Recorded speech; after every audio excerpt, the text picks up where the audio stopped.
The D-loop mode of DNA replication, an interesting mode of replication adopted by mitochondrial DNA and chloroplast DNA. So let us look at what are the learning outcomes of this session. The D-loop mode of replication is associated with the mitochondrial DNA and the chloroplast DNA, as I just mentioned. There is simultaneously replication of both the strands, but for each there is a separate origin of replication. The parent DNA is displaced to synthesize the new DNA, which on displacement forms a loop and is protected by single-strand binding proteins. One can comprehend very importantly that there is again an interplay of cis-acting DNA and trans-acting proteins to enable successful completion of this mode of replication. The mechanism is an example of unidirectional mode of replication. So let us look at just the initial part of the D-loop mode of replication to get an overview of the mechanism per se. Now in mitochondrial DNA, so it's called as a strand displacement model, and you will understand with time why it is called as a strand displacement model. In the mitochondrial DNA, I'm taking the example of mitochondrial DNA, the two strands that are present in the circular DNA present in the mitochondria, the two strands are denoted as the L strand and the H strand. The question is, why are the two strands distinctively denoted as H strand and L strand? So it is found that higher numbers of guanines, that is the strand has more number of G's present. Because G is a double ring structure, therefore it will become a heavy strand. So H over here basically stands for heavy, and relatively therefore its complementary strand will have more of C's or equivalent number of C's, and C's are a single ring structure, so it will be relatively lighter than this strand. Hence, the strand which has a higher number of G's is called as the H strand, and the strand which has the equivalent number of C's present is denoted as the L strand.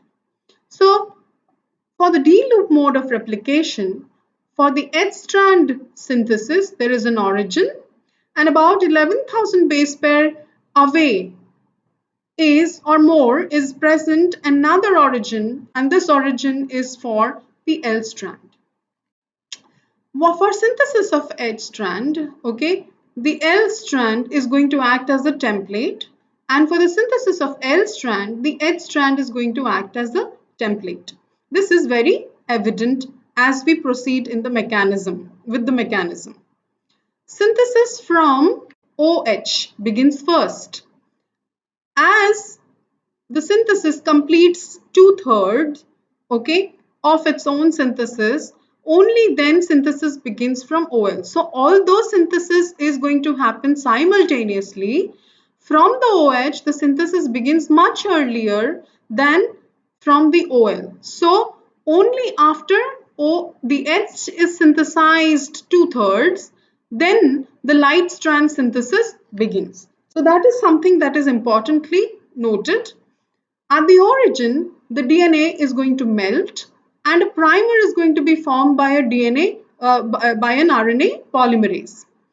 The DNA pol then comes and begins the replication, and of course a helicase also comes and binds to the origin to unwind the DNA. So the process of replication is very similar to the genomic DNA process. However, the difference being in that there are two distinctively different origins for the two strands, which is not observed in case of the genomic DNA replication. So let us just look at the mechanism per se in a little more detail. So what is clear is that from the OH or at the OH, the DNA unwinds. Okay, so you have a first unwinding of DNA happening over here. When the DNA unwinds, okay, Because this is single stranded, immediately the single strand is going to be bound to by single strand binding proteins. Using the other template, that is here, this is the L strand. Using the L strand, the RNA pol synthesizes a short primer. The 3' OH of that primer is used by the DNA polymerase. So let's again go back. You have the RNA polymerase that synthesizes the primer, giving a 3' OH. In the meantime, the DNA helicase has already bound to at the origin of replication and begun unwinding process. Following the helicase, the DNA polymerase, which uses the 3' OH of the primer, has begun synthesis of the H strand. So this is the new H strand that is formed, okay, and the older H strand is being displaced. That is the reason why it was called as a strand displacement model, okay. So this is what happens initially. Now this process continues. So you have what is called as a displaced H strand. The new H strand is being formed. The single strand binding proteins cover the entire displaced H strand, okay, and as it keeps unwinding further and further, more and more single stranded binding proteins will come and bind to the exposed displaced H strand to protect it from nucleases, and not just to protect it from nucleases, but it also prevents, since this too is a single strand, it prevents any primer formation on this strand. Okay, so to prevent random primers to be formed on the old H strand, the single strand binding proteins help in that. Now let's move forward. Therefore, when you observe that the new H strand has been formed by the DNA polymerase and it has crossed the region where you have the origin for the light strand. What is very interesting over here is that this light strand, the DNA, once it gets displaced, immediately the displaced DNA forms a short hairpin loop structure. Why is this happening? Because in the displaced DNA itself, there is complementarity within the strand, and because of which a secondary structure is formed. Now, if a secondary structure is formed, this is double-stranded DNA. To a double-stranded DNA, single-stranded binding protein cannot bind, because single-strand binding protein can only bind to single strands. So therefore, interestingly, at the OL region in the displaced H strand, okay, no single-stranded binding protein is present. So taking advantage of the fact that there is no single-strand binding protein present over here, another RNA polymerase uses this loop of the hairpin loop to initiate the formation of a primer. So the formation of the primer on the H strand, okay, is now going to be used by another polymerase, the 3' OH of which is used, and the synthesis of the L strand begins. So a new L strand is being synthesized. For this strand, no helicase is needed because the strand is already a single strand. So there is no question of unwinding, but as the DNA pol moves, it is only displacing the single strand binding proteins and synthesizing the new DNA. What you must definitely notice that by the time the H strand is already completely synthesized, the L strand is still being synthesized. So it is being simultaneously synthesized, but this has already finished replication, has finished its synthesis, while this L strand is still being synthesized.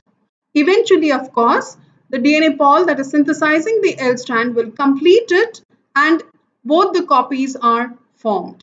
Therefore, what one very clearly observes is that in the entire process, the H strand has been displaced.